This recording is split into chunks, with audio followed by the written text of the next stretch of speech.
Haman went out that day joyful and with a glad heart. But when Haman saw Mordecai in the king's gate, and that he did not stand or tremble before him, he was filled with indignation against Mordecai. Nevertheless, Haman restrained himself and went home, and he sent and called for his friends and his wife Zeresh. Then Haman told them of his great riches, the multitude of his children, everything in which the king had promoted him, and how he had advanced him above the officials and servants of the king. Moreover, Haman said, "Besides, Queen Esther invited no one but me to come in with the king to the banquet that she prepared, and tomorrow I am again invited by her, along with the king. Yet all this avails me nothing, so long as I see Mordecai the Jew sitting at the king's gate."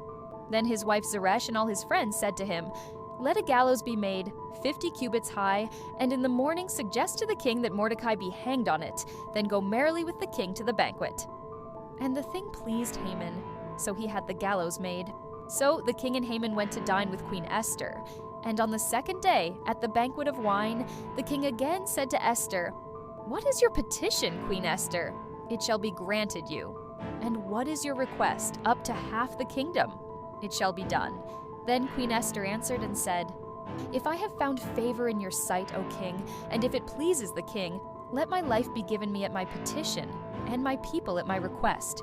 For we have been sold, my people and I, to be destroyed, to be killed, and to be annihilated. Had we been sold as male and female slaves, I would have held my tongue, although the enemy could never compensate for the king's loss."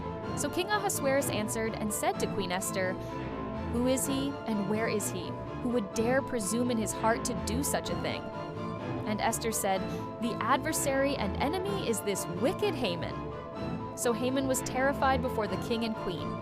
Then the king arose in his wrath from the banquet of wine and went into the palace garden. But Haman stood before Queen Esther, pleading for his life, for he saw that evil was determined against him by the king. When the king returned from the palace garden to the place of the banquet of wine, Haman had fallen across the couch where Esther was. Then the king said, "Will he also assault the queen while I'm in the house?"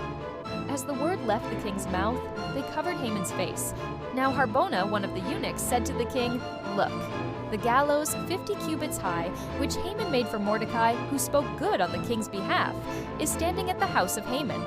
Then the king said, "Hang him on it." So they hanged Haman on the gallows that he had prepared for Mordecai. Then the king's wrath subsided,